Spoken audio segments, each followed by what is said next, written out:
Jain sir, camera angle.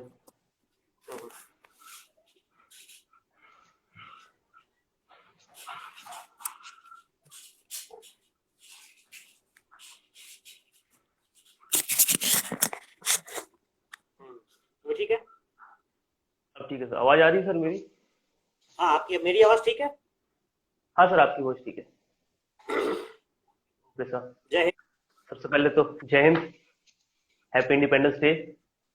आपको भी स्वतंत्रता दिवस की बहुत बहुत शुभकामना।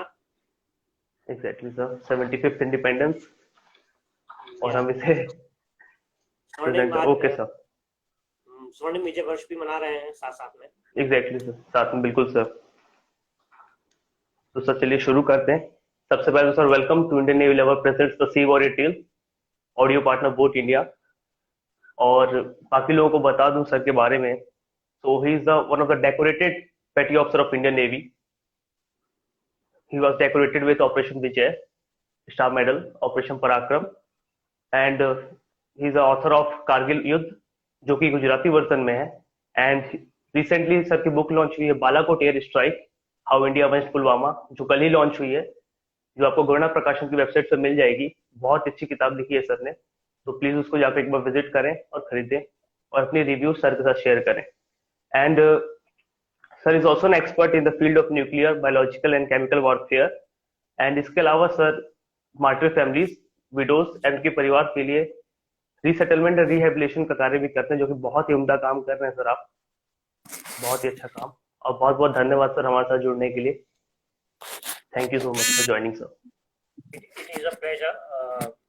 हम लोग इंडियन नेवी लेवर बहुत अच्छा काम कर रहा है, और जो अवेयरनेस का काम है ये बहुत इम्पोर्टेंट भी है कि खास करके नौसेना के बारे में इंस्टाग्राम पे जब बिल्कुल ही अवेयरनेस नहीं थी, और यूथ के साथ जुड़ने के लिए मैं ये पक्का कहना चाहूंगा कि जब जो यूथ के साथ कनेक्ट है वो केवल और केवल सोशल मीडिया के थ्रू है, और सोशल मीडिया में भ्रांतियां भी फैली हुई है। तो आप जो कर रहे हो इंडियन नेवी लेवर से, इट्स अ रिमार्केबल जॉब, और उसके द्वारा इतना ज्यादा अवेयरनेस और it is a show off strength भी है कि इंडिया का साइबर वॉरफेयर में अगर शो ऑफ स्ट्रेंथ अगर कहीं से हो रहा है तो it is through you. So hats off. Exactly, thank you so much sir, and salute to you. जय हिंद। ओके सर, चलिए शुरू करते हैं। So our first question is, sir, being from a Gujarat, when people mostly opt for business, you opt for Indian Navy, sir. कैसे हुआ ये गुजराती, क्योंकि हवा में बिजनेस है ना सर, हवा में धंधा है लोग बोलते हैं। नहीं, पक्का गुजरात की हवा में बिजनेस है। इट्स लाइक किंतु ये पक्का कहना चाहूंगा कि ऐसा नहीं है कि गुजरातियों ने देश के लिए बलिदान नहीं दिए, ऐसा नहीं है कि सेक्रीफाइसेस नहीं हुए। मैंने जो बुक लिखी वो इस मिथ को तोड़ती भी है कि कारगिल युद्ध, इट्स अ गुजराती बुक। उसमें this is what I have written कि गुजरात के जो 12 मार्टियर्स हैं, जिन लोगों ने कारगिल युद्ध में अपना बलिदान दिया, उनकी बलिदानी, उनकी वीरता भी हर हर हर उस वीर की तरह, जो हमारे 524 जो कारगिल के शहीद है, हर उन बलिदानियों की तरह सर्वोच्च रही। तो ये पक्का है कि गुजरातियों ने भी देश के लिए उतना ही किया है, और अभी 2 गुजराती हम देख ही रहे हैं कि पूरे देश को चला रहे हैं। और सबसे बड़ी बात यह है कि वो लोग बिजनेस नहीं कर रहे हैं, they are leading by example. कोई 1 करोड़ के स्कैम्स नहीं आ रहे हैं। एंड डिफेंस मॉडर्नाइजेशन की जो बातें हैं, जो वो केवल अब बातों में नहीं रह गई है। तेजस, ऐसा लग रहा था जो लोग तेजस वाले थे, उन्हें ऐसा लग रहा था कि तेजस एक सपना बन के रह जाएगा। जिस तरह मारुत प्रोजेक्ट को लोगों ने खत्म कर दिया, तो आज तेजस हमारे पास आ चुका है, आईएनएस अरिहंत आ चुका है, अरिधवान आने वाला है। सो मैं ये पक्का देख रहा हूँ कि और नेवी अभी एसएसएन सबमरीन्स की डील्स हुई है, आप सभी जानते हैं। एग्जैक्टली सर, अभी आईएसए विक्रांत की भी जो सेलिंग कंप्लीट हुई है, वही बहुत रिमार्केबल जर्नी रही है सर। भारत का सबसे पहला, बड़ा गर्व के साथ कहना पड़ रहा है कि भारत का सबसे पहला एयरक्राफ्ट कैरियर जो कि भारत ने खुद बनाया, और वो भी जीटी से चलने वाला। उसकी स्पीड, उसकी एक्यूरेसी, उसकी रिमार्केबल जो परफॉर्मेंस है, वो बहुत जल्द हमें देखने को मिलेगी, और मुझे आशा है कि इस नेवी डे पे हम उसे कमीशन कर देंगे। बिल्कुल sir, hope for the best, यही आशा है। तो सर कैसे हुआ ये, कैसे सोचा आपने कि नेवी ज्वाइन करना है? तुम वो क्वेश्चन नहीं, you are not going to leave this question, मुझे लग रहा है। सो व्हाट हैपेंड वाज मेरे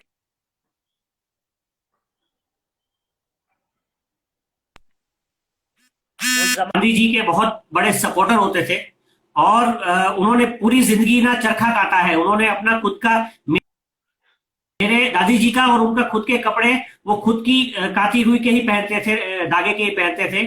उन्होंने कभी he has never purchased his own clothes, you know. So देश की सेवा करने का जज्बा हमारे में हमेशा से रहा। ये फिर से रिपीट करता हूं कि he was a staunch Gandhian, not a staunch कांग्रेसी। सो लाइक यू नो, फिर उन्होंने होमगार्ड्स में काम किया, पिताजी ने भी काम किया, तो देश सेवा का जज्बा हमेशा से रहा।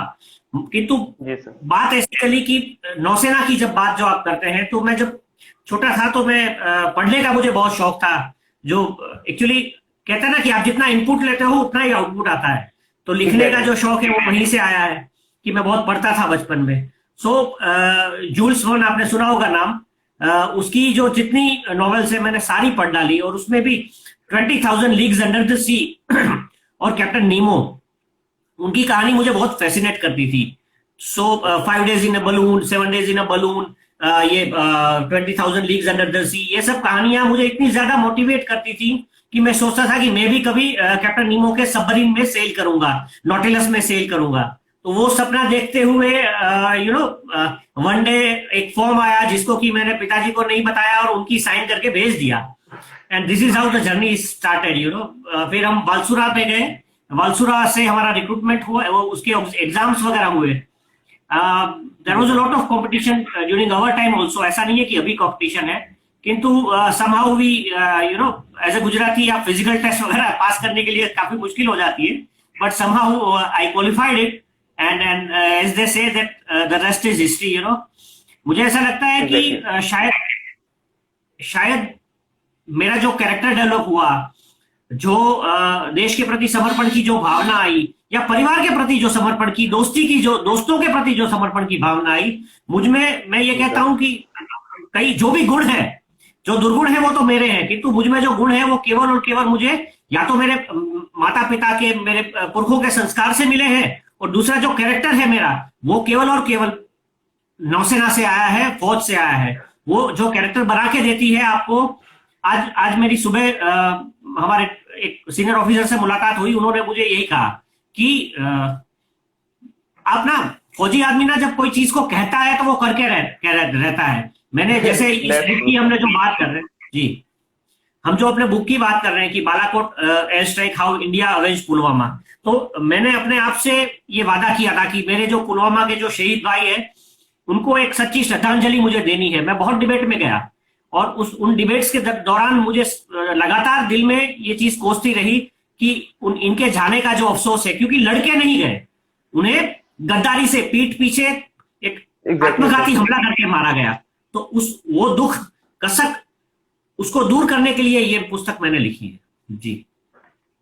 बहुत अच्छा किया सर आपने ये बुक लिखा, हम भी वेट कर रहे हैं अपनी कॉपी के लिए, उसके बाद फिर बहुत अच्छी इसकी रिव्यू हम देंगे, क्योंकि सर सबको जानना है कि सेकंड कॉपी चाहिए, सेकंड कॉपी के लिए मेरे पास तो आ रहे, तो पता है मेरे पास भी रही है ये बुक, अभी दिल्ली में पहुंचने लगी है लोगों के पास, but the writer is awaiting जी, राइटर अभी इंतजार कर रहा है। हमें भी इंतजार है सर कि कैसे हुआ हाउ इंडिया वेस्ट पुलवामा। तो सर हमारा दूसरा सवाल सर, ड्यूरिंग ऑपरेशन तलवार इन 1999, जो कि कॉमनली कारगिल वॉर की वजह से लोग जानते हैं, would you like to share us some highlights of our brave forces? You have even write a book on it sir, Kargil युद्ध आपने लिखा है, तो कोई ऐसी बेस्ट चीजें? मुझे कारगिल के बारे में अगर जब मैं सोचता हूं, या जब उनकी परेशानियों के बारे में सोचता हूं, जो सैनिक थे उन्हें यह कह दिया गया कि वहां ऊपर 2 चूहे हैं, मार के आ जाओ, किंतु परिस्थिति यह थी कि उनकी पलटने की पलटन वहां मौजूद थी और उनसे लड़ना पड़ रहा था। दुश्मन इतनी ऊंचाई पे था कि वहां से पत्थर भी फेंके तो गोली की तरह लगता था। जरा सोचिए उन जवानों की हालत, जिन्हें पीने को पानी नहीं था, खाने को खाना नहीं था, पूरी और पानी पूड़ियां जो ऊपर पहुंचती थी तो ठंडी में सर्दी में पत्थर बन जाती थी, उन्हें चबाना पड़ता था, अब खा नहीं सकते उसे। और पीने का पानी जिस कैंपरों में आता था, जो केरोसिन के कैंपरों में जिनमें जंग लगा रहता था, पानी का रंग लाल हो जाता था, ऑप्शन आपके पास था कि उसे धोने के लिए यूज करें या पीने के लिए यूज करें, एक गिलास मिलता था। इस हालत में हमारे जो जवान हैं वो वहां लड़े कारगिल की उन ऊंचाइयों पर। सरकार ने कहा कि एलओसी मत क्रॉस करो। जब मैं इनके इंटरव्यू लेता था तो आदमी सिहर जाता है भाई साहब। इस हालत में कारगिल ने लड़ा लिया है युद्ध। तो जब यह हुआ कि भारत ने जब एलओसी क्रॉस की पहली बार और सर्जिकल स्ट्राइक की, तो इस देश के सैनिक सबसे ज्यादा खुश थे, सबसे ज्यादा पूर्व सैनिक भी खुश थे। क्यों? जो जोश हाई था, एलओसी क्रॉस क्यों नहीं करेंगे? ये कोई लक्ष्मण रेखा थोड़ी है, हम तो घर में घुसेंगे और मारेंगे भी। मारेंगे जी। तो कारगिल की पुस्तक ये बड़ा संदेश देती है हमें कि हमें किस तरह हमारे जो इन्फेंट्री के जवान लड़े, किस तरह हमारे आर्मी एयर डिफेंस के जवान लड़े, किस तरह आर्टिलरी के जवान लड़े। हर एक आर्टिलरी के जवानों ने जो शेल्स थे, आप सोच नहीं सकते, 2.5 लाख शेल्स गिराए गए। 2.5 लाख शेल्स। एक शेल का वजन 25 से 40 किलो होता है, 40 किलो होता है। उन शेल्स को जवानों ने अपने हाथों से, वहां कोई ऑटोमेटिक लोडिंग मशीन नहीं था, अपने हाथों से उन शेल्स को ट्रकों से उतारना, उसके बाद एक जगह रखना, फिर वहां से उठा के उसको गन में लोड करना। हाथों में छाले पड़ जाते थे। बोफोर्स गन थी, इतना बड़ा कौभांड हुआ था। उन बोफोर्स गन्स को चलाना, स्पेयर पार्ट्स आप खरीद नहीं सकते क्योंकि कौभांड हुआ था, तो बिना स्पेयर पार्ट्स के उन गन्स को चलाना। और एक भी not a single friendly fire incident my friend. Artillery के जो हवलदार जो रहे, उनकी एक्यूरेसी देखिए, उन गनर्स की एक्यूरेसी देखिए। एक हवलदार बैठ के उस गन को फायर करता है, but not a single case of friendly fire. Blue to blue kill जिसे कहते हैं कि अपने बंदे को मार गिराना, ये एक सिंगल केस नहीं हुआ। जबकि उन्होंने कभी कभी तो ऐसा हुआ कि मुझे 18 ग्रेनेडियर के कमांडिंग ऑफिसर खुशहाल ठाकुर सर, जो कि उस समय कर्नल थे और बाद में ब्रिगेडियर से रिटायर हुए, उन्होंने कहा कि हमने 20 फीट नजदीक था दुश्मन, टोलोलिंग के ऊपर 20 फीट, तब हमने आर्टिलरी फायर बुलाया था। और उस आर्टिलरी फायर में भी एक्यूरेसी 100% एक्यूरेसी थी।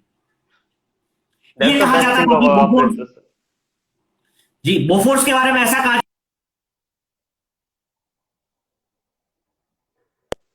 25 किलोमीटर की बोफोर्स, 25 किलोमीटर की रेंज की बोफोर्स 40 किलोमीटर तक दुश्मनों पर वार कर रही थी। तो इतनी एक्यूरेसी, इतनी effectiveness. Heads off to the forces की इस इतनी कठिन परिस्थितियों में भी और कम सामान के साथ युद्ध उन्होंने लड़के दिखाया और हमें जीत के दिखाया। उन्हें सैल्यूट करना पड़ेगा। काफी मेहनत किया उन लोगों ने, क्योंकि सोचने वाली बात है, इतना टफेस्ट टेरेन पे वहां पे रुकना, स्टे करना, फिर फाइट करना बहुत मुश्किल हो जाता है situation. Okay sir, our next question is, the writing have been your passion since you were in Navy. How many citations you have written and how they inspired you to write a book on value of armed forces? Also, I would like you to spend few shines on your recently launched book, Balakot Air Strike, How India West Pulwama. बड़ा interesting question है। सबसे पहले तो it's a jinx, मैं ऐसे उंगलियां रख लेता हूं कि मैंने आज तक जितने साइटेशंस लिखे हैं, जितने बीइंग इन नेवी और रिटायर होने के बाद भी, किसी भी बंदे को ऐसा नहीं हुआ कि अवार्ड ना मिला हो, चाहे वो सीएमसी कमेंडेशन के लिए हो, चाहे नौसेना मेडल के लिए हो। ठीक है, टच वुड।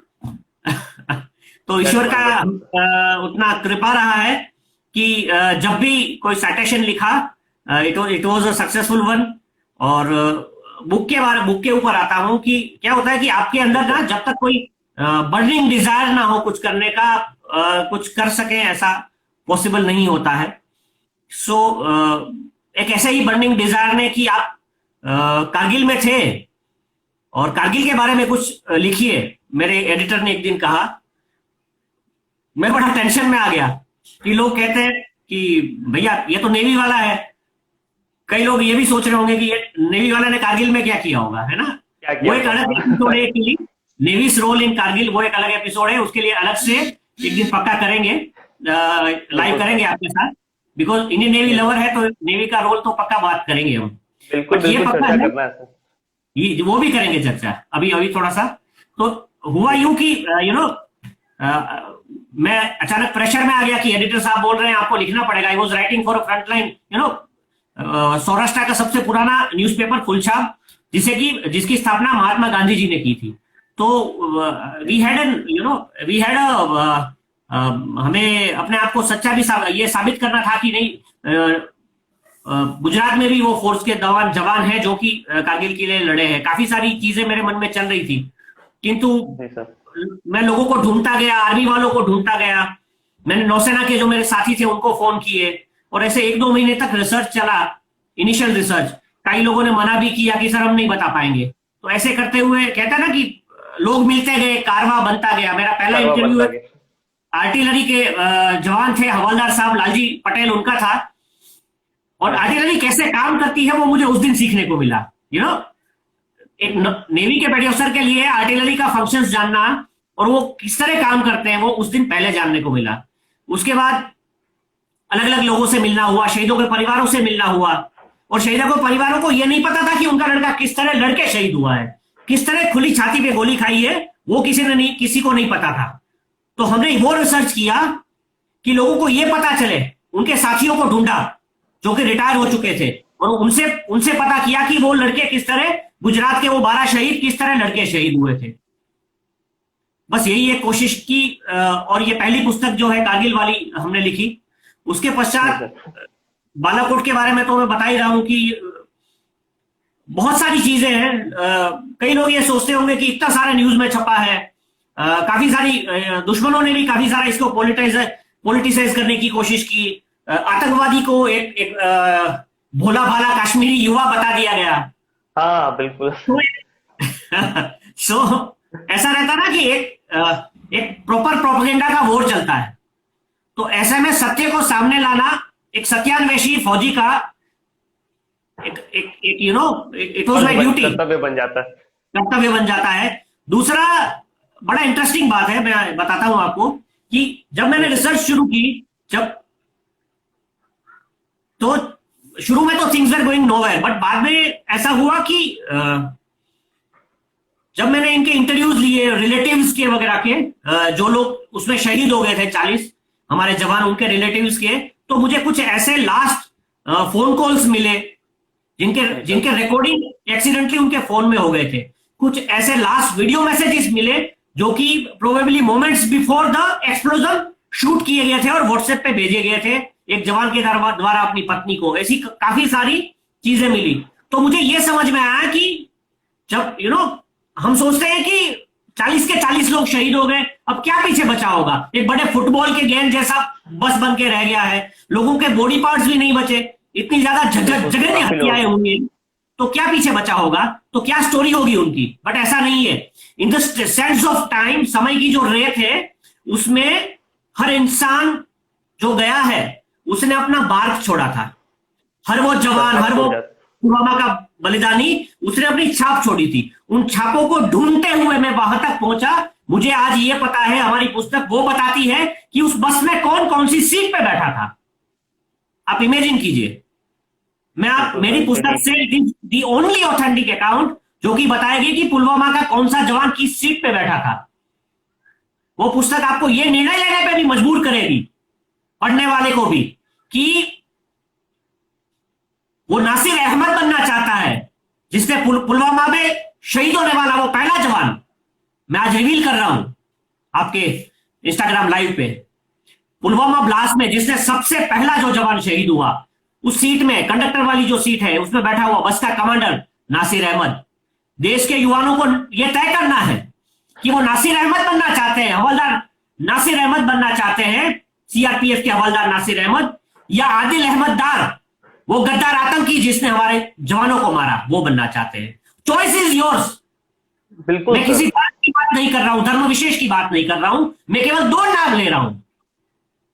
बहुत बड़ा रिलेशन है। कोई सही चीज को ही चुनना है। ये पुस्तक से मैं बहुत बड़ा रिविलेशन कर रहा हूं। पुलवामा का जो अटैक हुआ उसको खोल रहा हूं और बता रहा हूं मैं। 2 कहानियां हैं उस पुस्तक में। एक है हेड कांस्टेबल नासिर अहमद की, जो देश के लिए सबसे पहले शहीद हुआ, और उसे मारने वाला वो पुलवामा का आतंकी, वो दुर्दैव आतंकी आदिल अहमद डार। हमें डिसाइड करना है कि हम क्या बनना चाहते हैं। इस देश के युवा को डिसाइड करना है। जी तो सर एयर स्ट्राइक वाले से क्या हुआ सर, बालाकोट? ये तो पुलवामा की बात हो गई। हाँ, ये बड़ा इंटरेस्टिंग है। देखिए, एयर स्ट्राइक में थोड़ा पीछे से रिवर्स गियर में आए कि आगे से बिल्कुल चले। सर, नहीं रिवर्स सर, गियर में बिल्कुल आए रिवर्स। तो पता है, बहुत कम लोग जानते हैं, शायद कोई नहीं जानता कि विंग कमांडर अभिनंदन जब दुश्मन के देश में जाके गिरे तो सबसे पहले तो उन्हें लगा कि ये भारत है, तो उन्होंने कहा भारत माता की जय। किसी आप ने डिसाइड सोचिए नहीं किया ना। उस विंग कमांडर की हिम्मत, उस अधिकारी की हिम्मत देखिए, इस देश के अच्छा। एक सोल्जर की हिम्मत देखिए कि दुश्मन के देश में जाके ये नहीं पूछ रहा है कि आप कौन सा देश, ये कौन सा देश है, वो कह रहा है भारत माता की जय। पता है, ये पढ़ते हुए ना आदमी के लहू में तिरंगा दौड़ना चाहिए, लहू का रंग लाल नहीं रहना चाहिए। रोंगटे खड़े हो जाने चाहिए, बिल्कुल सर। हाँ, सो जवाब क्या मिला वो भी सुनिए। जवाब मिला नाराए तकबीर। तो ये भाई साहब फिर से कह रहे हैं भारत माता की जय। गद्दारों के रोंगटे खड़े हो जाए, दुश्मनों के रोंगटे खड़े हो जाए। दुश्मन है, दुश्मन था, और जायज शाह की पिटाई भी हुई, अधिकारी की पिटाई भी हुई, किंतु लेकिन मजाल एक शब्द निकला हो। खून के हर एक कतरे से, जब 150-200 आदमी मिलकर पिटाई कर रहे थे तो खून के हर एक कतरे से वही आवाज आई, भारत माता की जय। ये थे विंग कमांडर अभिनंदन, ये थी उनकी बहादुरी। उसके बाद पाकिस्तानी सेना के जवान आए, उन्होंने कहा हमें ये बंदा जिंदा चाहिए, छोड़ दो। उसको जिंदा नहीं बचना था, but there is a protocol. उन्होंने कहा I am wing commander so and so, service number so and so, I surrender myself to you, I am as per Geneva convention, I am a prisoner of war. आप मेरे rights दीजिए। दुश्मन की कैद में 500 लोगों से गिरा हुआ, 150 लोगों से मार खाता हुआ विंग कमांडर अभिनंदन कहता है I have my Geneva rights. उसके बाद 3 दिन तक टॉर्चर चला, जिसे कहा जाता है एनहेंस इंटेरोगेशन मेथड्स। ये कहां से सीखी थी पाकिस्तान ने पता है? सीआईए से।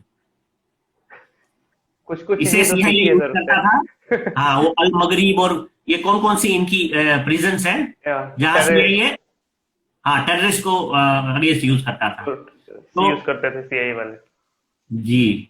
तो 3 दिन तक एनहेंस इंटरोगेशंस चले, जिसमें वाटर बोर्डिंग, आपकी सांस रुक जाएगी भाई साहब। आप पढ़िए एक बार कि क्या क्या हुआ था उस टॉर्चर में। बस हर दिन के टॉर्चर के बाद, हर 4 घंटे के टॉर्चर के बाद एक ही जवाब मिलता था, I am not suppose to tell you that. वो तो करारा दूसरे दिन जवाब था सर। जी, ये याद रखिए, ये ज्यादा शब्द इंग्लिश तो कभी सुनी ही नहीं होगी पाकिस्तान वालों ने। भाई साहब पिटाई कर करके थक गए, सांसें तक निकाल दी, बट बंदा जब भी होश में आया तो एक ही जवाब मिला, I am not suppose to tell you that. बिल्कुल सर। और गट्स ये है भारत का सिपाही, ये भारत का फौजी है। बिल्कुल सर। तो सर की किताब बालाकोट एयर स्ट्राइक गौड़ा प्रकाशन की वेबसाइट पे आपको मिल जाएगी। मैं लाइव सेशन के बाद लिंक भी शेयर कर दूंगा, आप खरीदिए, उसको पढ़िए और आसपास के लोगों को बताइए इस कहानी के बारे में। चलिए सर, हमारी अगला सवाल सर ये है कि आपने पहली किताब लिखी गुजराती में, कारगिल युद्ध, जो भारतीय सेना के लिए हो गई। दूसरी लिखी बालाकोट और पुलवामा, जो आप चलिए सीआरपीएफ और एयरफोर्स के लिए हो गई। सर नौसेना पे किताब कब आ रही है आपकी? एक्चुअली मैं वही जुड़ा है उसके बारे में कुछ हो जाए सर। एक्चुअली मैं भी यही सोच रहा था कि अब देखिए अब नेवी कब अगला हमला कब करेगी, मैं उसी का वेट कर रहा हूँ। लाइक सॉर्ट ऑफ जैसे कि कारगिल में हमें अंत तक आदेश ही नहीं मिले कि कब हमें दुश्मनों पर हमला करना है। सो मैं वेट कर रहा हूँ कि कब नौसेना को आदेश मिले कि कब वो बटन दबाया जाए, कब दुश्मनों पर हमला किया जाए। अफगानिस्तान में परिस्थिति जी, अफगानिस्तान की परिस्थिति बिगड़ गई है। आज शायद तालिबान, काफी सारे सोर्सेस मेरे ऐसे कह रहे हैं कि आज शायद तालिबान अफगानिस्तान को कैप्चर कंप्लीट कर रहा है। अशरफ गनी का शायद अब तक रेजिग्नेशन आ चुका होगा जब तक हम लाइव हो चुके हैं। सो हमारे फोर्सेस के लिए भी चैलेंजिंग है। आई विश की क्या होता है कि जैसे गलवान हो गया, तो गलवान के ऊपर भी अभी लिखने का काफी मन कर रहा था, और अगर मौका मिला, मौका लगा, थोड़ी और इन्फॉर्मेशन वगैरह शेयर हुई तो गलवान के ऊपर पक्का अगला लिखूंगा। और नेवी ऐसा है ना कि ये पक्का याद रखने वाली बात है, और बड़ी सेंसिटिविटी की बात है कि कारगिल युद्ध में नौसेना को, navy wasn't given orders to execute the plans that we have made, the preparations that we have made. उन्हें अगर सिंपल टर्म्स में कहूं कि बटन दबाने का हमें आदेश नहीं मिला। So until unless you execute your plan, you should not discuss them in public. So navy ने क्या प्रिपरेशंस की थी कारगिल वॉर के समय, जिसे मैं इन शॉर्ट अगर कहूं, हिंट दे दूं, तो उसे कहा जाता है ट्रोजन हॉर्स अटैक। उसके लिए नौसेना ने क्या क्या प्रिपरेशंस की थी, वो we cannot share it in public. So Navy, exactly, highly confidential. I wish a day comes when Navy decides to carry out an operation which can be discussed in public. We get to get the chance. So उस दिन नौसेना के बारे में भी लिखा जाएगा। बिल्कुल सर, इंतजार है उसी दिन का। Okay sir, according to you sir, how does the impact of war on one's family and affect their belongings? क्या प्रभाव पड़ता है सर, क्योंकि आप खुद एक वॉर वेटरन रह चुके हैं। जब युद्ध की बात आती है तो सैनिक जब युद्ध पे जाता है ना, जैसे हम लोग जब कारगिल में गए तो हम सबने अपने लास्ट लेटर्स लिख दिए थे। उन लेटर्स को फील्ड पोस्ट ऑफिस में रख दिया जाता है, हमारी जो फील्ड मेल ऑफिस है वहां रख दिया गया था हम जब मुंबई से निकले। और अगर कुछ हो जाता है बंदे को तो उन लेटर्स को पोस्ट कर दिया जाता है, और जो परिवार है वो जानते हैं कि हमारा बेटा फौज में है, युद्ध में गया है। चिंता तो पक्का रहती है, माँ है वो चिंता करेगी, पिता है उसमें उसके मन में चिंता जरूर रहती है, किंतु उसको एक गर्व रहता है कि मेरा लड़का फौज में है और लड़ने गया है। क्योंकि वी डोंट गो, जो लोग फोर्सेस में जाते हैं वो इसलिए नहीं जाते कि वहां नौकरी करने जा रहे हैं, they go there to serve. Everyone in force wish कि मुझे एक युद्ध लड़ने को मिले। और क्योंकि इंडिया एक शांति प्रिय देश है, बहुत कम लोगों को ये मौका मिलता है, कि मौका लगता है कि वो एक्चुअल वॉर में सर्व कर पाए, अपने देश के लिए कुछ कर पाए, और सबसे बड़ी बात है कि अपने देश के लिए सर्वोच्च बलिदान दे पाए। सो उस समय परिवार की मनोस्थिति बड़ी ही डामाडोल रहती है, ये पक्का है। माताएं प्रार्थना करती रहती है, दे कीप ऑन प्रेइंग कि लड़का हमारा सही सलामत वापस आ जाए। और इस पुस्तक में जब हमारी पुस्तक की बात करें, बालाकोट एयर स्ट्राइक, उसमें जो इनिशियल जो 3 पार्ट में उसको डिवाइड हम कर सकते हैं। एक्चुअली पूरी स्टोरी इंटैक्ट है, किंतु सबसे पहले पुलवामा हुआ था, हम सभी जानते हैं। पुलवामा के बाद हमने एयर स्ट्राइक करी, और उसके बाद दुश्मन ने हमला किया जिसका हमने जवाब दिया, जिसमें अभिनंदन सर ने दुश्मन के विमान को गिरा दिया। पुलवामा में परिवार की क्या परिस्थिति थी, पुलवामा में उन कॉफिन्स के अंदर जबकि कुछ बचा नहीं था, तो उन कॉफिन्स के अंदर घर पे क्या पहुंचा था, ये सब चीजें। और उस बच्चे ने क्या सोचा था जिसका पिता कॉफिन में वापस आ रहा है, उसे पता था उस बच्चे के मन में क्या चल रहा होगा, उस पत्नी के मन में क्या चल रहा होगा जब उसने अपना शादी का जोड़ा पहना था।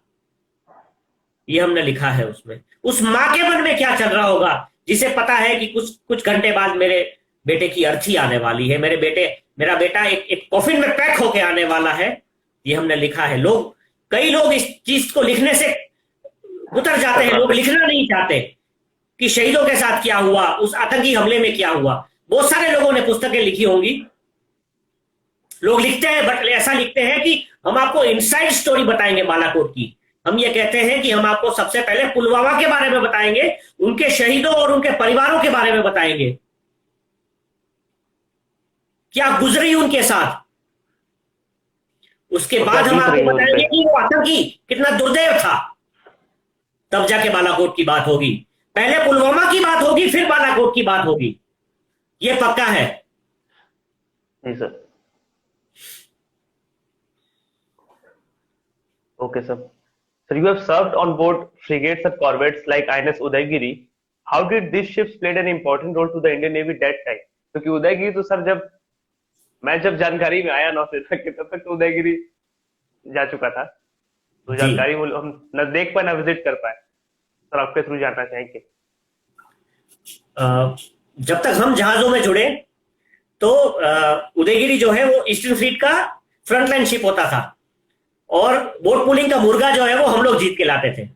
ठीक है, नौसेना की परंपरा रही है, बोट पुलिंग को पक्का इंडियन नेवी लेवल को कवर करना चाहिए। बोट पुलिंग रिगाटा होता है, ठीक है, पुलिंग और रिगाटा पुलिंग होता है। रिगाटा में हमारे जैसे जो एमई के जो इंजीनियरिंग के जो सांड जैसे लड़के रहते थे, उन्हें पुलिंग रिगाटा में लगाया जाता था। ठीक है, वही बंदे खींचते थे। हाँ हाँ, पेट्योसर्स मतलब आपके जो टू टायर रहेंगे सीमेन के, एमी के, जो हाँ कि हाँ, जिनमें दम रहता है ना, जिनकी आंतों में दम रहता है, उनको लगाया जाता था। उन्हीं को भेज। तो हर बार ईस्टर्न फ्लीट का मुर्गा ना उदयगिरी जीत के लाता था। गिरी क्लास में इतना इतना दम रहता था, और हम लोग फ्लैगशिप हुआ करते थे ईस्टर्न फ्लीट के। बाद में ये हुआ कि जो स्टीम बेस्ड शिप्स थे उन्हें ईस्टर्न कमांड से यहाँ भेज दिया गया, और जो जीटी के शिप थे उनको ज्यादातर ईस्टर्न कमांड में भेजा गया। वो थोड़ा बैलेंस कर दिया गया, हमारे डिस्ट्रॉयर से उनको बैलेंस कर दिया गया। विराट को भी मुंबई, जी, विराट का बेस मुंबई दे दिया गया, क्योंकि मुंबई में स्टीम टेस्ट हाउस था, और स्टीम की रिपेयर की जो एसएमडब्ल्यू वगैरह रिपेयरिंग की कैपेसिटी मुंबई में ही है और मुंबई में ही थी। अभी आपने ध्यान दिया होगा कि कारवार में एक नया एयरक्राफ्ट कैरियर बेस हुआ है, तो वो जीटी बेस है, होने वाला है, हुआ नहीं है, तो वो जीटी से चलता है, क्योंकि स्टीम के फैसिलिटीज यहाँ पर। विक्रांत के लिए काफी हेल्पफुल रहेगा वो सेटअप होने के बाद। जी जी, इसीलिए क्योंकि विक्रांत जो है वो स्टीम ड्रिवन नहीं है। सो जब हम लोग मुंबई आए तो मुंबई में Giri class was not a front line warship, क्योंकि उसमें इट वाज गिरी क्लास जो है वो एंटी सबमरीन वॉरफेयर के लिए स्पेशल वॉरशिप माने जाते थे। उसके अंदर एक बहुत इंटरेस्टिंग एक डिफेंस सिस्टम था जिसे कहते हैं वेरिएबल डेप्थ सोनार। आपने सुना होगा, अभी एक नए जहाज में भी मैंने देखा है, शायद कौन सा था वो याद नहीं आ रहा है, बट उसके फोटोग्राफ किसी विदेश से आ रहे थे। मेरे बाद कमीशन हुआ जहाज है, मेरे रिटायरमेंट के बाद, उसमें भी वो वीडीएस जिसे कहते हैं, आप गूगल करके देख सकते हैं, वो उदयगिरी में लगा हुआ। तो गिरी क्लास के कुछ एक जहाजों में वीडीएस लगे हुए थे, और एंटी सबमरीन वॉरफेयर के लिए गिरी क्लास को बहुत ही ज्यादा महत्वपूर्ण जहाज माने गए थे, क्योंकि जब भी अगर विराट सेल करता था तो उनके साथ हम जाया करते थे और उसको सपोर्ट सिस्टम प्रोवाइड करते थे। जी जी सर,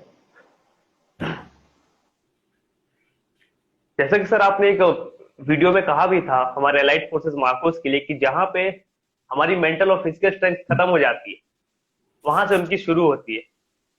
तो आपको ये क्यों लगता है सर कि ये बेस्ट स्टेटमेंट है मार्कोस के लिए, क्योंकि आपने काफी क्लोजली वर्क भी किया है एलाइड फोर्सेस के साथ। जी जी जी, देखिए, अगर मार्कोस की बात की जाए तो ये बहुत ही नौसेना की बहुत ही सिक्रेटिव फोर्स है, और मेरा लक बड़ा अच्छा रहा कि मैंने उनके साथ मुझे सर्व करने को मिला 1 साल तक। उस 1 वर्ष में हमने नेवी सील्स के साथ एक कैंप किया। मैं तीन घटनाओं का जिक्र करता हूँ, ठीक है, नेवी सील्स के साथ। अब कहाँ कैंप किया, चलिए वो जगह भी बता देता हूँ, क्योंकि वो जगह बड़ी पवित्र है। गणपति फुले में गणपति जी का एक मंदिर है, बहुत फेमस मंदिर है महाराष्ट्र में, गणपति फुले। वहां पे हमने कैंप लगाया। हमारा बहुत लगातार वहां कैंप लगते थे, और भाई साहब आप मानेंगे नहीं, उनके सील्स जो है उनकी बॉडी तो बहुत तगड़ी रहती है, बट फुटबॉल में हमसे हार जाया करते थे, रनिंग में हमसे हार जाया करते थे। मैंने सर सेलिंग्स में मैंने काफी देखे हैं, जब इवन मेरे मामा जी जब सेल करते थे रशिया जापान, तो काफी आज हमारी मतलब कॉल पे बात होती थी तो बोलते थे अरे आज जापान को हरा दिया, आज अमेरिका वाले को हरा दिया, तो बताते थे वो कि वॉलीबॉल मैच वो हार गए, ऐसी चर्चा होती थी। तो मैंने भी काफी सुना है जी। तो और वहां पे जो नेवल ऑपरेशंस हुए, नेवल ड्रिल्स हुई सील के साथ, जॉइंट नेवी काफी सारे जॉइंट एक्सरसाइजेस करती है, ट्रेनिंग करती है। तो इस जॉइंट ट्रेनिंग में ये खुल के सामने आया कि जो एजिलिटी है, बॉडीली एजिलिटी, उसमें हमारे मार्कोस के कंपैरिजन में सील्स कहीं भी नहीं है, क्योंकि हमारी जो हाइट और बॉडी जो है, बॉडी मास बीएमआई काफी लो रहता है, बंदे काफी फिट रहते हैं, और दूसरा हाइट भी काफी कम रहती है। सो उनकी कंपैरिजन में तो आपकी जो एजिलिटी है वो काफी बढ़ जाती है। अभी मेरे सामने 2 एग्जाम्पल मैं देता हूं। सबसे पहला एग्जाम्पल, एक बड़ा एग्जाम्पल देता हूं, आपने नाम सुना होगा, अगर नहीं सुना है तो सुन लो। शौर्य चक्र विजेता मरीन कमांडो पेट्योसन, नहीं भाई साहब, थोड़ा रुक जाइए। पेटियोसर तीरथ सिंह, ठीक है। तीरथ सिंह सर का नाम सुना है सर। सुना है, सुना सुना सा नाम है तीरथ सिंह सर। हाँ। और हम बगल में बैठ के, जब मैं पहली बार उस मरीन कमांडो बेस के मैस में गया, तो वो मेरे बगल में कच्छा पहन के हमारी तरह ही बैठे थे और हम लोग डिनर कर रहे थे। और मेरे दोस्त ने बताया, जो कि एक मरीन कमांडो था, वो मेरा गांव वाला भी था, उसने बताया गढ़वी ने कि ये तीरथ सिंह है, ये शौर्य चक्र विजेता है।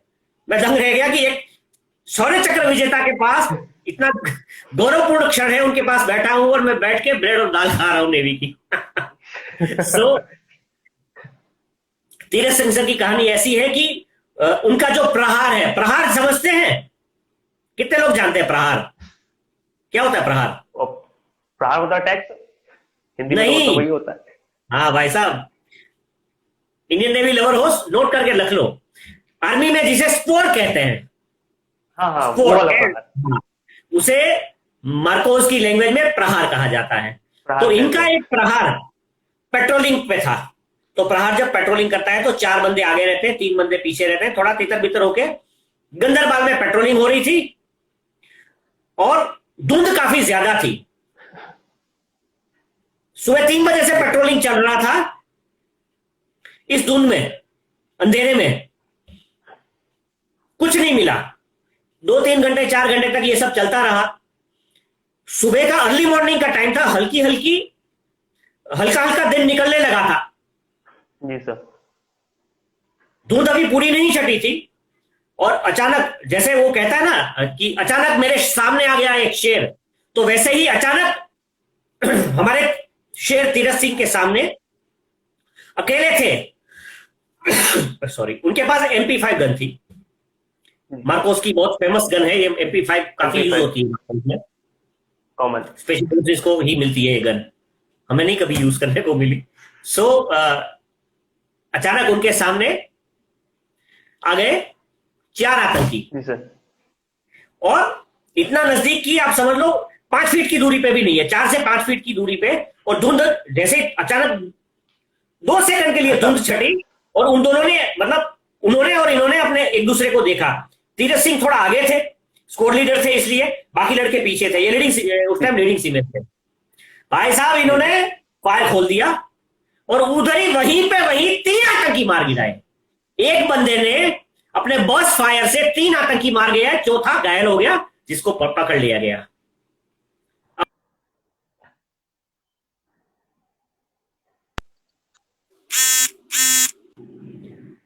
बताइए, शौर्य चक्र मिलना चाहिए? जी सर, बिल्कुल मिलना चाहिए सर। सो ऐसा शेर है तीरथ सिंह का, हमारे सीनियर हैं।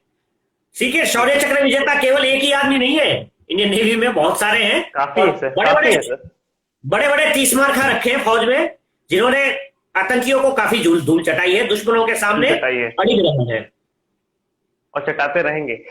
जी जी जरूर। Okay, sir. Our next question is, sir, Indian Navy has taught a lot to you in 15 years of service. The 1999 war, Operation Talwar, both combined by the Army and Navy. How does it work to lead such tough operations, sir?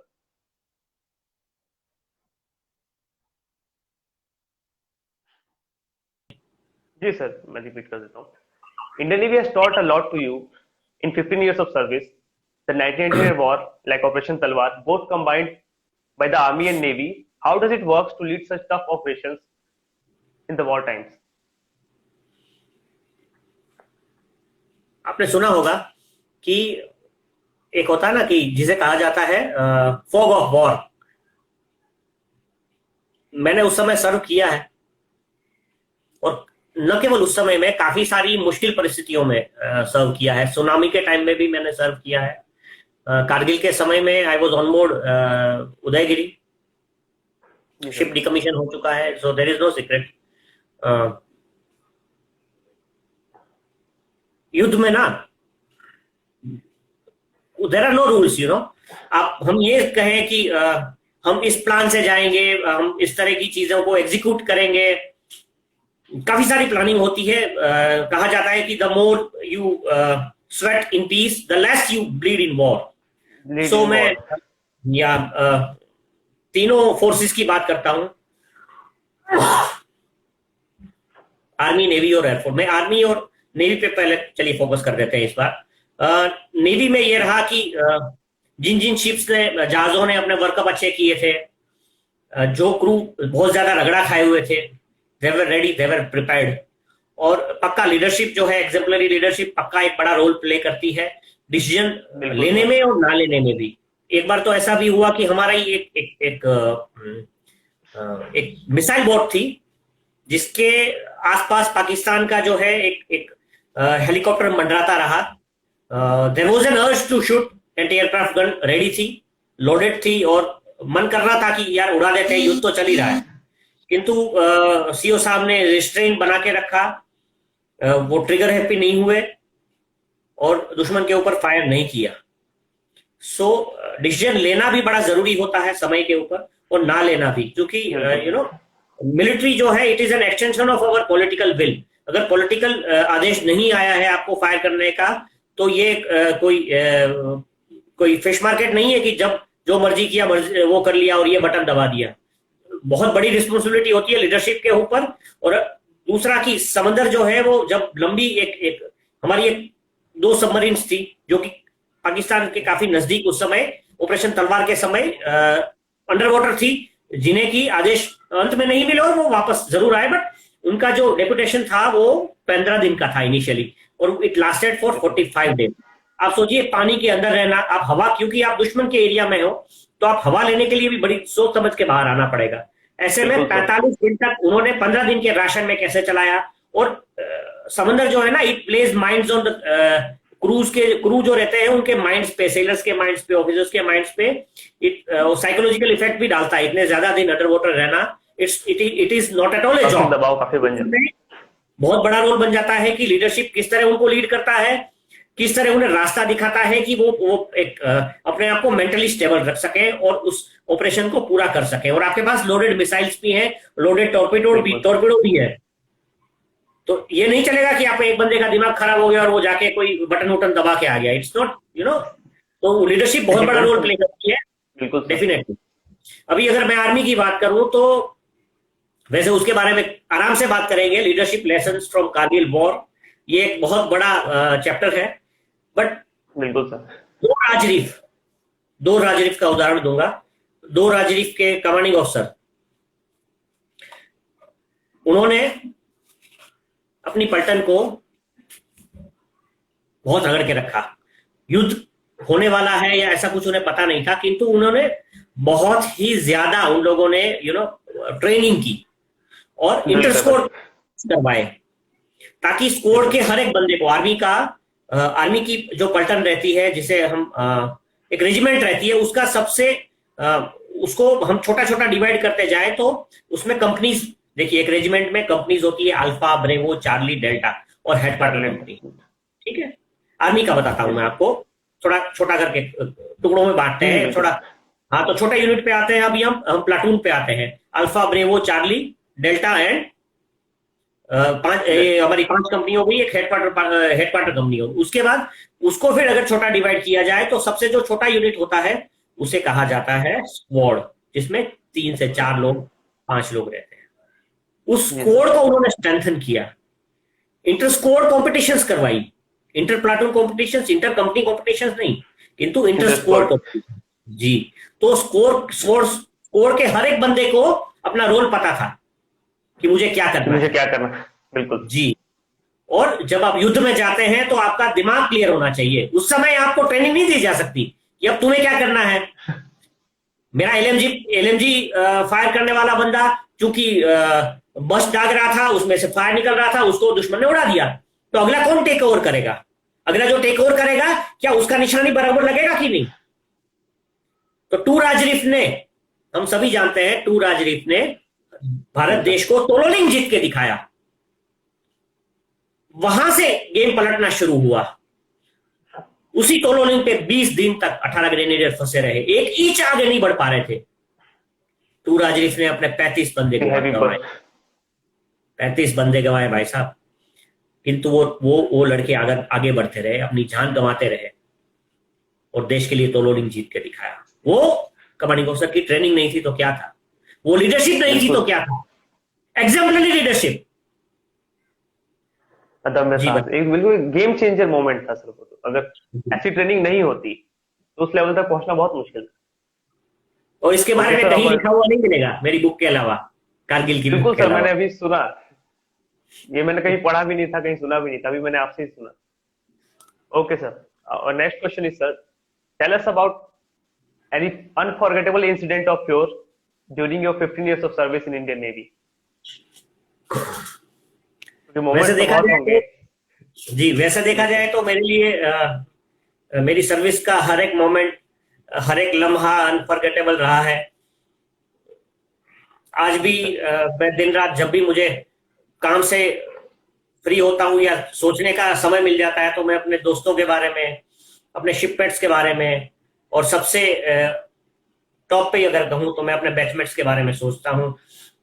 मैं याद करता हूँ हर उस लम्हे को कि जब जो पल जो हमने अपने बेटियों के साथ गुजारे थे, वो शायद ही कभी वापस आ पाए। यू नो, एक कैमराडरी रहती है फौज में, न केवल बेटियों के साथ किंतु आपके जूनियर्स के साथ भी। आज भी कोई जरूरत नहीं है कि तू मेरे जूनियर्स से जब मेरी बात होती है तो वो सर कहते हैं कि भट्ट सर आप कैसे हो। बेचियों से बात होती है तो मेरा एक बेची है संदीप, वो कहता है कि जी सर।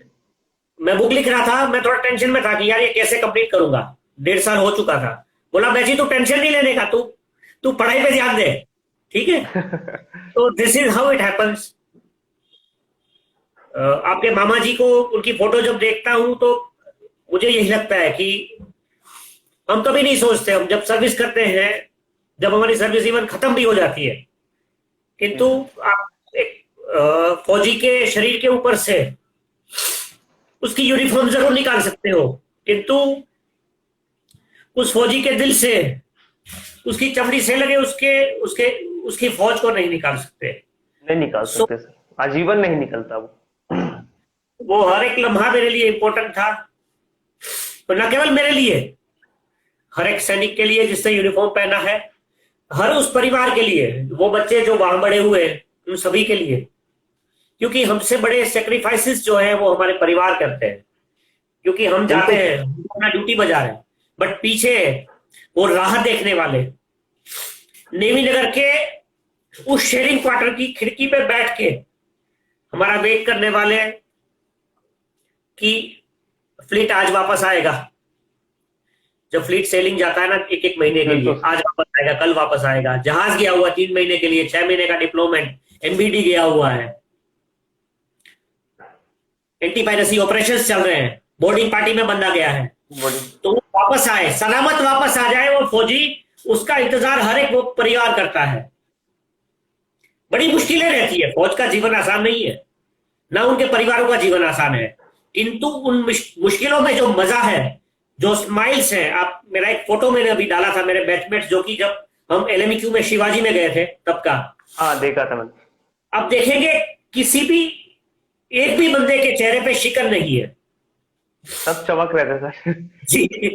तो वो स्माइल्स बताते हैं कि फौज के लम्हे कैसे थे।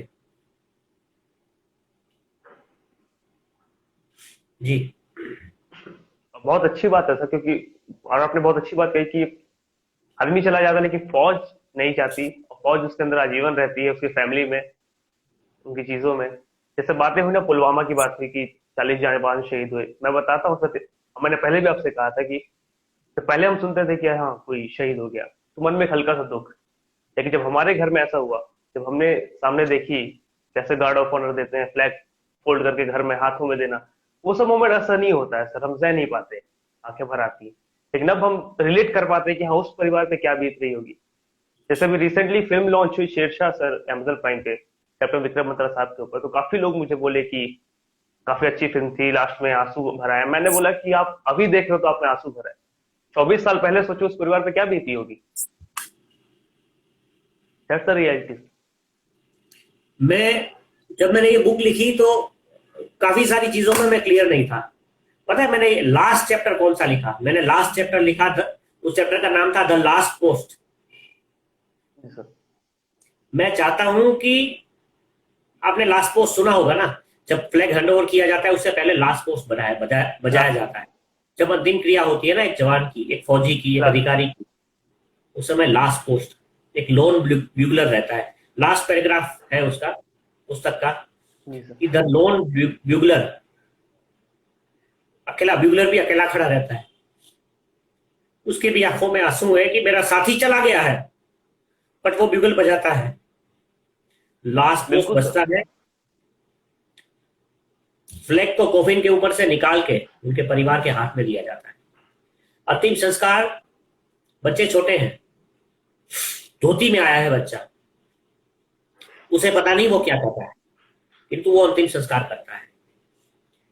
कोई बुक आपको ये नहीं बताएगी क्या होता है वहां पे, कितना दुख।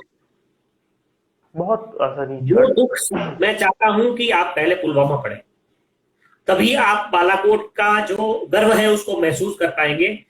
बहुत सारे लोग पॉलिटिक्स कर रहे हैं कि चलो गवर्नमेंट ने इसको पॉलिटिसाइज किया इस स्ट्राइक्स को, बट भाई साहब इससे पहले इतने आतंकी हमले हुए,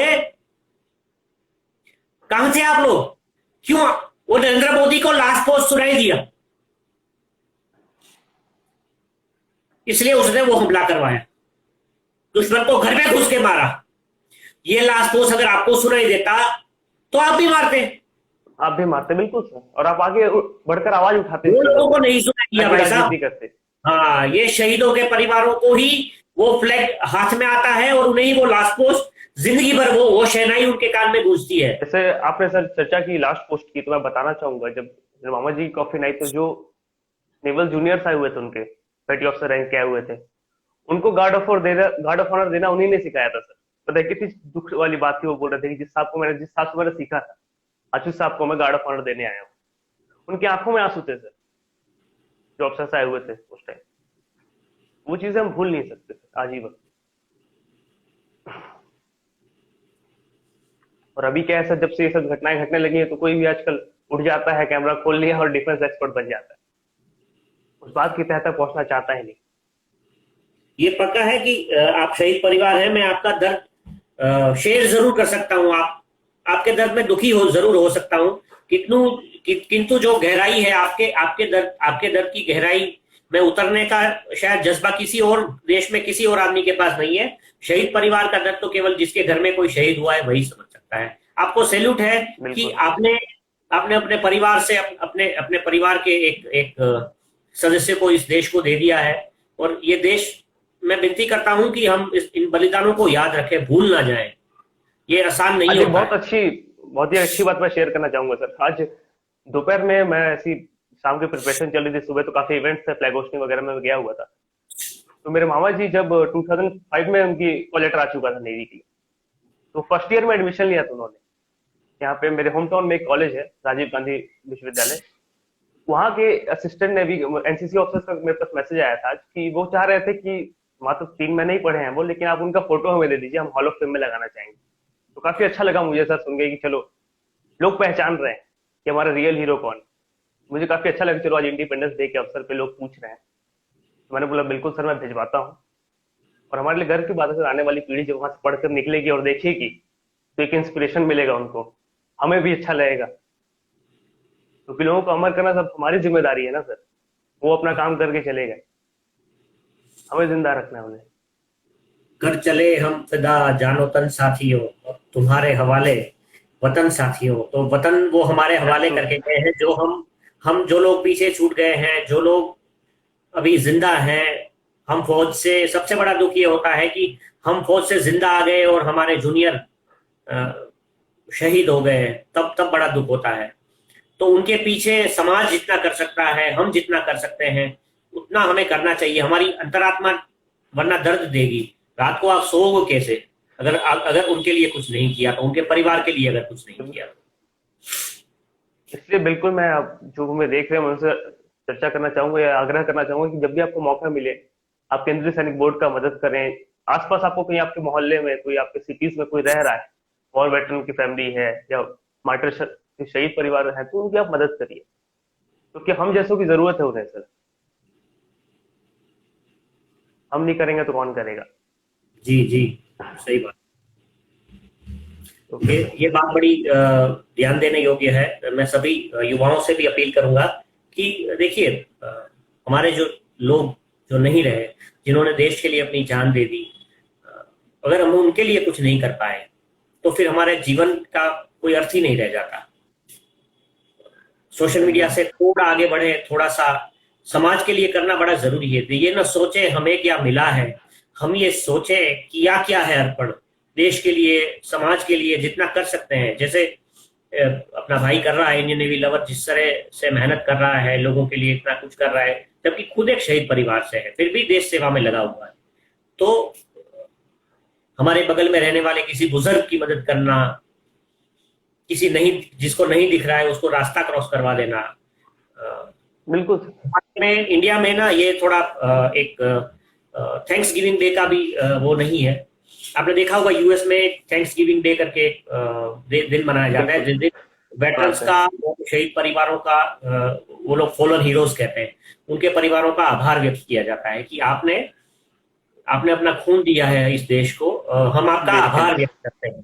तो ये थोड़ा सा शुरू भी होना चाहिए मेरे हिसाब से, ताकि बिल्कुल सर, हमारी अगली पीढ़ी ये रियलाइज करे और अगली पीढ़ी देश के लिए, सेना में जाने के लिए खुद को तैयार करे, खुद एकदम हिम्मत दिखाए। ये बड़ा जरूरी है।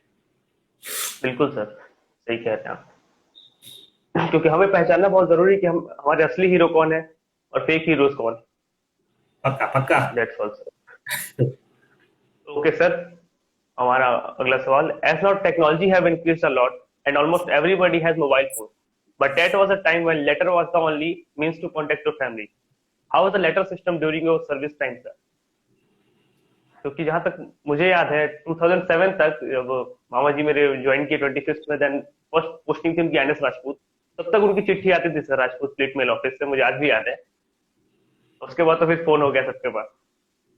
मैं एड्रेस बताता हूँ सर आपकी एनएस मामा जी के अगर होते हमारे साथ, आपके मामा जी यादव जी, तो उनका एड्रेस बताता हूँ। Chief petty officer Yadav, care of fleet mail office Mumbai 400029। ठीक है, यही होता था। तो मेरा एड्रेस था MS Bhatt, pier me, care of INS Udaygiri, fleet mail office Mumbai 400029। So this is how it works.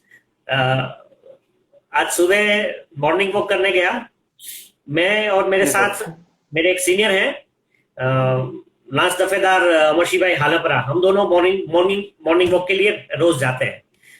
Sir army से हैं तो उनका डिसिप्लिन है कि वो इतना तेज चलते हैं, मुझसे 20 साल बड़े हैं और मुझसे 15 साल पहले रिटायर हुए, बट मुझसे आगे भागते हैं। सो उस गार्डन में ना बंदे सुबह सुबह बैठ के कराओके के ऊपर गाने गाते हैं। आज का दिन जो है, कई लोग जो आज एक दिन के लिए देशभक्त बन जाते हैं, एक दिन थोड़ा सा, हाँ, एक दिन की सबकी जागती है, एक दिन की देशभक्ति हमारे देश में। सभी लोग ऐसे नहीं है, मैं ये पक्का मानता हूँ। काफी बच्चे हैं, काफी युवा हैं जिनमें देशभक्ति का जुनून रोज उबाल देता है। रोज वो खून ना लाल नहीं रहता देशभक्तों का खून में ट्राई कलर रहता है, 3 कलर का खून है वो। सो ये एक दिन की दौड़ता है रगों में जी, एक दिन की देशभक्ति में आज जो है इन्होंने एक गाना चलाया, संदेश से आते हैं। अब हमारे समय में बॉर्डर फिल्म जब आई और जब ये गाना बजता था तो ऐसा कोई फौजी नहीं था जो कि अपने नेवी में ना एक लॉकर सिस्टम रहता है। लॉकर में एक ऊपर वाला कबर्ड है, उसमें 2 खाने रहते हैं छोटे छोटे, उस नीचे वाला कपड़े उसमें 2 खाने जिसमें आप जो भी रख लो, और बीच में ड्रॉर रहता है। ड्रॉर जो है ना वो डंपिंग प्लेस है, तो जब चिट्ठियां आती है तो वो ड्रॉर में पड़ी रहती है, क्योंकि चिट्ठी रखने का, कागज रखने का जगह ड्रॉर रहता है। तो जब भी ये गाना बजता था रेडियो पे, मतलब शिप्स SRE सिस्टम कहा जाता है, उस पे चाहे टीवी में कभी लगा दिया, तो लड़के फिर वो पुराने खत निकाल के ना फिर पढ़ने लगते थे। माँ के खत आते थे, और कोई थोड़े स्मार्ट दिखने लड़के जो रहते थे आपकी तरह, जो थोड़े हैंडसम, उनकी गर्लफ्रेंड्स के भी लेटर्स आते थे। तो उनके लेटर, माँ के लेटर तो पढ़ने का दूसरे को इंटरेस्ट नहीं रहता था, पिताजी के लेटर, माँ के लेटर, किंतु जो ये स्मार्ट टाइप के लड़के थे ना, उनकी गर्लफ्रेंड्स के लेटर लोग उनके ड्रॉवर से निकाल के दूसरे पढ़ लिया करते थे। बाद में मजे लेने के लिए। हाँ भाई साहब, बड़ा और वो दौर भी एक काफी अच्छा दौर था सर।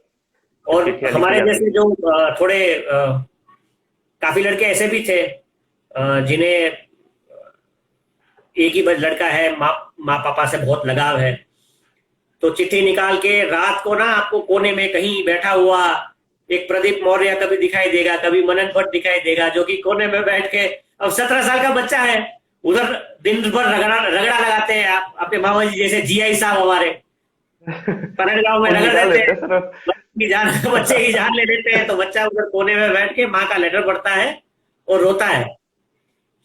फोन एसटीडी पीसीओ में लंबी लाइन लगती थी। आईएनएस चिल्का में जब हम ट्रेनिंग में थे तो एक एसटीडी पीसीओ एक ही होता था, जिसमें पता नहीं क्या स्पीड में बिल बढ़ता था। पूरी पगार महीने की पगार क्या थी, 950 रुपए पगार, 930 रुपए पगार थी, उसमें डीए हुए मिला लो तो वो सारे पैसे जो थे वो सारे एसटीडी के बिल में ही जाते थे। पता नहीं किस तरह उसका बिल भागता था। बहुत आजकल का जमाना थोड़ा चेंज है, तो उन कागजों में हमारा जीवन बसता था। मुझे याद है जब गणपति फूले में मैं कैंप में गया तो मेरी सगाई हुई थी। मोबाइल आ गए थे किंतु कवरेज नहीं मिलता था। गणपति फूले में जहां हमारा कैंप लगता है, मंदिर से नजदीक ही है, वहां बीच के पास में कैंप लगाते हैं हम लोग। वो नेवी का फिक्स जगह है वो, और टेंट वेंट लगा के मस्त उधर पूरा एक बेस खड़ा कर दिया जाता है, यूनिट, आर्मी यूनिट की तरह। सो मैं टेंट में बैठ के मेरी वाइफ को चिट्ठियां लिखा करता था, और चिट्ठी वहां से पोस्ट करने का तो ऑप्शन नहीं था, तो मैंने गणपति फूले में बैठ के काफी सारी चीजें लिखी जो जो मुझे सूझता था, और फिर उसको एक ही बारी में जब हम 1 महीने के कैंप के बाद वापस आए तो मैंने पोस्ट किया था।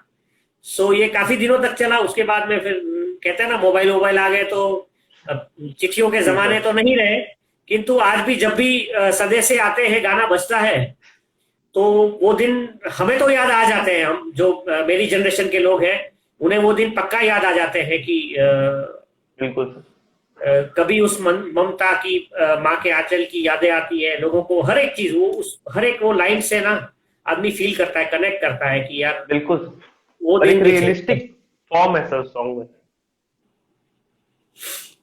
वही दिन थे। ओके सर, हमारा लास्ट क्वेश्चन है sir, what was your message for our viewers and our defence aspirants जो भी तैयारियां कर रहे हैं फौज के लिए, उनके लिए कुछ? आज की जनरेशन, मेरा बच्चा भी अभी 16 साल का है, पता नहीं फौज में जाएगा कि नहीं। मैं चाहता हूं कि वो जाए, क्योंकि मुझे पता है मैं भी काफी राउडी हुआ करता था। सो जब बच्चे जब राउडी रहते हैं, फौज में जाते हैं तो सुधर जाते हैं। फौज जो है आपको डिसिप्लिन बनाती है, आपका कैरेक्टर बनाती है, किंतु उसके लिए थकना नहीं है। फौज में जाने के बाद माँ बाप का, गांव का, शहर का, मोहल्ले का, अपने परिवार का नाम और नाक, उसको बचा के रखना है। फौज में कितना भी झगड़ा लगे, कितनी भी दिक्कत आए, उसको सहन करना है। आप पहले अपने 5 साल निकाल लो, वो बड़ा जरूरी है। और डेडिकेटेडली निकालो। फौज में बैठ के राशन नहीं खिलाया जाता, वहां रगड़ा लगता है।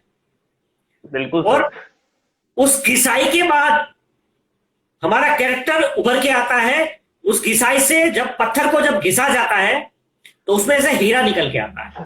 तो हीरा बनने के लिए वो रगड़ा बड़ा जरूरी है। तो मैं सबसे अपील करूंगा कि फौज में जाए जरूर, और उसके लिए प्रिपरेशन भी करें, किंतु वहां टिक के रहे, अपने परिवार का नाम, नमक और निशान उसको बड़ा करके आए, उसको रोशन करके आए। और देश के लिए सबको, मैं तो ये कहता हूं कि सबको आगे आना चाहिए। देखिए आजकल की जो परिस्थितियां हैं, खास करके रिक्रूटमेंट्स वगैरह कोविड के बाद काफी कम हो गए हैं। तो ये एक जगह बची है जहां पे रिक्रूटमेंट अभी भी चल रहे हैं, चाहे वो ऑफिसर्स कैडर में हो। अभी हम देख रहे हैं कि सितंबर में ही शायद सीडीएस के इंटरव्यूज, जो एसएसबी इंटरव्यूज है, वो शेड्यूल हो रहे हैं। सो जो लोग सीडीएस के लिए, एक बहन आई थी जो कि who is appearing for CDS interview, और इंटरव्यू टिप्स उनको भी दिए थे। आज शाम को भी एक कॉल आने वाला है एक बच्चे का जो कि सीडीएस के लिए अपीयर कर रहा है इंटरव्यू के लिए। तो उन सभी को जो कि सीडीएस के लिए अपीयर कर रहे हैं, उनको मेरा उस इंटरव्यू के, एसएसबी इंटरव्यू के लिए उन सभी को मेरा बेस्ट विशेस है। आप अपना बेस्ट दीजिए और इंटरव्यू में we should go like a man possessed. और दूसरा, जो लोग मेरी तरह सेलर बनना चाहते हैं, जवान बनना चाहते हैं, उनके लिए भी बेस्ट विशेस। आप भी अपना बेस्ट दीजिए अपनी प्रिपरेशंस में, इंटरव्यूज में, फिजिकल टेस्ट में, मेडिकल में, और बी द बेस्ट। नेवी को, आर्मी को, एयरफोर्स को ऐसे लोगों की जरूरत है जो कि देश के लिए कुछ करना चाहते हैं, अपना कुछ देना चाहते हैं। जी, ऑल द बेस्ट आप सभी को। इंडियन नेवी लवर को सबसे पहले मैं आपको बहुत ज्यादा आपका शुक्रिया अदा करना चाहूंगा, आपको थैंक यू कहना चाहूंगा कि आपने मेरे काफी सारे आपके क्वेश्चंस इतने ज्यादा इंटरेस्टिंग, काफी ज्यादा ये थे कि मेरे इमोशंस को आपने हिला के रख दिया। मुझे ऐसा लगा कि मैं नौसेना में वापस चला गया हूँ। आपका बहुत बहुत धन्यवाद। जी, ऐसे ही आप मिलते रहिए, ऐसे ही हम बातें करते रहेंगे। Thank you so much. बिल्कुल बिल्कुल सर, अब तो जुड़े हुए हम सर एक परिवार की तरह, बिल्कुल बातें होती रहेंगी। और अभी आना हुआ गुजरात की ओर तो जरूर मिलूंगा मैं, क्योंकि प्लानिंग है कुछ राजकोट पोरबंदर की, तो मैं बिल्कुल मिलूंगा आपसे। मोदी जी कहते हैं ना, कुछ दिन तो गुजारिए गुजरात में, है ना, तो जरूर आइए। और सभी लोग, मैं तो लाइन में जितने लोग जुड़े हैं सभी लोग आइए गुजरात में, बिल्कुल घूम के आइए। बहुत अच्छा जो कल्चर है वहाँ का, सौराष्ट्र का, जो कहते हैं सौराष्ट्र, वो कल्चर बहुत ही अच्छी है, जो देखनी चाहिए लोगों को, जाकर सीखनी चाहिए। हमारे यहाँ कहते हैं कि कोई दिवस तो भूलो पड़ जाए भगवान काठियावाड़ माँ। भगवान के लिए, भगवान को भी कहा जाता है। हमारी जो काठियावाड़ की, सौराष्ट्र की जो अपने गेस्ट के लिए जो कर्तव्य पारणता है, उसके लिए कहा जाता है कि भगवान तुम भी कभी भूले पड़ो, कभी यहाँ आओ तो पता चले कि कितने ज्यादा अपने गेस्ट को ऑनर देते हैं, कितना ज्यादा उनका ख्याल रखते हैं। अतिथि जो है हमारे लिए सही में देव है। बहुत ही तो सर है पूरे संपूर्ण भारत के लिए अतिथि देवो भव। Thank you so much Bhatt साहब, आपने अपना बहुमूल्य समय हमें दिया इंडिपेंडेंस डे के अवसर पे। बहुत बहुत धन्यवाद सर आपका हमारे साथ जुड़ने के लिए, और काफी अच्छी बातें हुई। और please follow Manan Bhatt sir on Instagram. अभी सर नए नए हैं इंस्टाग्राम पे, अपना प्यार दीजिए उनको, और कुछ डाउट हो तो सर से पूछिए, हुए बहुत ही हम्बल है, बिल्कुल हेल्प करेंगे आपकी। और उनकी जो किताब आई है बालाकोट एयर स्ट्राइक, उसको गरुड़ा पब्लिकेशंस की वेबसाइट पे जाकर खरीदिए। मैं लिंक शेयर कर दूंगा वेबसाइट पे और स्टोरी पे, एक बार जरूर विजिट करिए। Thank you so much sir for joining today, and एक बार फिर से स्वतंत्रता दिवस की हार्दिक शुभकामनाएं आपको। Thank you everyone. जय हिंद। भारत के स्वतंत्रता दिवस की आप सभी को बहुत बहुत शुभकामनाएं। हम इसी तरह स्वतंत्रता की जो हमारा पर्व है इसको मनाते रहे, देश और आगे बढ़े और ज्यादा से ज्यादा लड़के फौज में जाए। बिल्कुल सर, और देश का नाम रोशन यूं ही करते रहें। जी, बस ऐसे ही फौज में जाएं, देश का नाम रोशन करें, या फिर जिस फील्ड में जाएं उस फील्ड में देश का नाम रोशन करें। तो कहते हैं ना कि देश अपने आप नहीं बनेगा, हमें बनाना होगा इसे बेहतर। India will not be build in a day, सबको मिलके बनाना है पक्का। जय हिंद। बिल्कुल sir. Okay sir, thank you sir. जय हिंद। जय Hind. Thank you for joining.